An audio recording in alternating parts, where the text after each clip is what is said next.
हिंदी हत्या। सुनने में थोड़ा अजीब लगता है ना? मतलब हिंदी का कत्ल। देखिए, ये सिर्फ एक कविता का शीर्षक नहीं है, बल्कि अपने आप में एक बहुत तीखा सवाल है। एक ऐसा सवाल जो हमारी भाषा, हमारी पहचान और हमारे समाज में जो गहरे मतभेद हैं ना, उन पर सीधी उंगली उठाता है। तो चलिए इस जबरदस्त कविता के जरिए इस पूरी कहानी को समझते हैं। कहानी की शुरुआत होती है एक बहुत ही जाने पहचाने सीन से। एक सरकारी दफ्तर है और नौकरी की उम्मीद लिए एक आम इंसान वहां पहुंचता है। ये एक ऐसी शुरुआत है जो बिल्कुल नॉर्मल लगती है ना? लेकिन बस यहीं से एक ऐसी बातचीत शुरू होने वाली है जो आगे चलकर भाषा और सम्मान की एक बड़ी लड़ाई बन जाएगी। तो ये है नौकरी की तलाश का पहला पड़ाव। एक तरफ उम्मीद है और दूसरी तरफ है व्यवस्था। मतलब एक नौजवान और दूसरी तरफ सिस्टम का एक प्रतिनिधि, एक अधिकारी। कविता के मुख्य संघर्ष की नींव यहीं से पड़ती है। अधिकारी का पहला सवाल बिल्कुल वैसा ही जैसा किसी भी इंटरव्यू में पूछा जाता है। क्या किया है? मतलब आपकी क्वालिफिकेशन क्या है? यहां तक तो सब कुछ एकदम सामान्य है। और जवाब आता है एमए, यानी एक पोस्ट ग्रेजुएट डिग्री। किसी भी नौकरी के लिए एक मजबूत क्वालिफिकेशन। सही कहा ना? लेकिन यही जवाब इस सामान्य से इंटरव्यू को एक टकराव में बदलने वाला है। और बस यहीं से पूरी बातचीत का रुख ही बदल जाता है। एक साधारण सा इंटरव्यू अब भाषा को लेकर एक सीधे टकराव में तब्दील हो जाता है। अधिकारी का अगला सवाल आता है, किस में?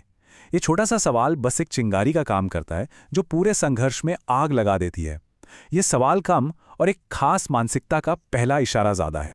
और यहां देखिए, उम्मीदवार अपनी योग्यता को लेकर कितना फख्र महसूस कर रहा है। वो पूरे गर्व से कहता है हिंदी में। उसे अपनी भाषा पर, अपनी तालीम पर नाज है।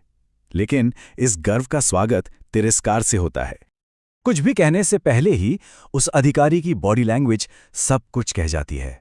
उसका वो नाक भौं सिकोड़ना हिंदी के प्रति उसकी गहरी नफरत और घृणा को साफ साफ दिखा देता है। और फिर आता है पहला चौंकाने वाला अपमान।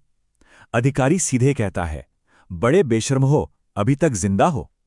सोचिए जरा, ये सिर्फ नौकरी से इनकार नहीं है, ये तो उस व्यक्ति के वजूद पर ही सवाल है। और क्यों? सिर्फ इसलिए कि उसने हिंदी में एमए किया है।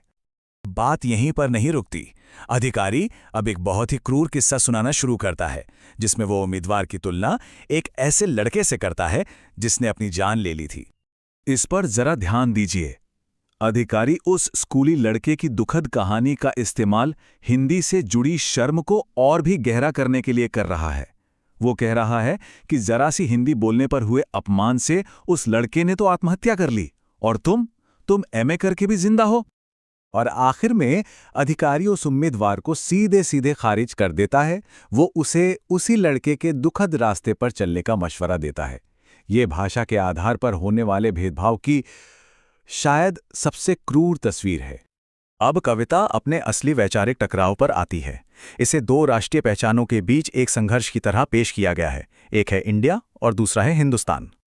उम्मीदवार अपनी उलझन और एक सीधा सा तर्क सामने रखता है। वो पूछता है कि हिंदुस्तान में रहते हुए हिंदी का ही विरोध क्यों? ये एक बहुत ही लॉजिकल सवाल है जो अधिकारी की नफरत पर सवाल उठाता है। अधिकारी का जवाब तीखा भी है और एकदम साफ भी। वो कहता है, ये हिंदुस्तान नहीं, इंडिया है। बस ये एक वाक्य राष्ट्र की दो अलग अलग अवधारणाओं को हमारे सामने लाकर खड़ा कर देता है। तो अधिकारी के हिसाब से ये दो अलग अलग दुनियाएं हैं। एक तरफ है इंडिया, जो मॉडर्न है, जो अंग्रेजी से जुड़ा है, और दूसरी तरफ है हिंदुस्तान, जो पारंपरिक है, जो हिंदी से जुड़ा है। और उसकी नज़र में ये दोनों एक साथ नहीं रह सकते। अब हम कविता के सबसे शक्तिशाली रूपक, सबसे पावरफुल मेटाफर पर आते हैं। एक ऐसा मेटाफर जो हिंदी भाषा की कथित त्रासदी को बयां करता है। अधिकारी के शब्दों में हिंदी सुहाग्यन भारत के माथे की उजड़ी हुई बिंदिया है। ये एक बहुत ही दर्दनाक और दिल को तोड़ देने वाला रूपक है जो भाषा की हालत को दिखाता है। अच्छा, इस रूपक के इमोशनल वजन को समझने के लिए बिंदी के कल्चरल मतलब को समझना बहुत जरूरी है। बिंदी सौभाग्य की निशानी होती है, खुशहाली का प्रतीक है, और उजड़ी हुई बिंदी मतलब एक मिटाई हुई या खराब हो चुकी बिंदी, वो एक बहुत बड़ी त्रासदी या दुख का संकेत देती है। अब कविता अपनी अंतिम आलोचना की ओर बढ़ती है, जिसका निशाना है हिंदी भाषा का दिखावटी जश्न। अधिकारी ताना मारता है कि हिंदी के जो तथाकथित ठेकेदार हैं वो हर साल हिंदी दिवस तो मनाते हैं, लेकिन वे भाषा के हर रोज होती हत्या को बड़ी आसानी से भूल जाते हैं। कविता की ये आखिरी पंक्तियां एक दिन के वार्षिक उत्सव और भाषा के रोजाना होते अपमान के बीच के गहरे फर्क को उजागर करती हैं। और ये कविता हमें इसी एक सवाल के साथ छोड़ जाती है, क्या किसी भाषा का एक दिन जश्न मना लेना उसके हर रोज होते अपमान को, उसकी रोज होती हत्या को छिपा सकता है? ये एक ऐसा सवाल है जिसका जवाब शायद हम सबको मिलकर सोचना होगा।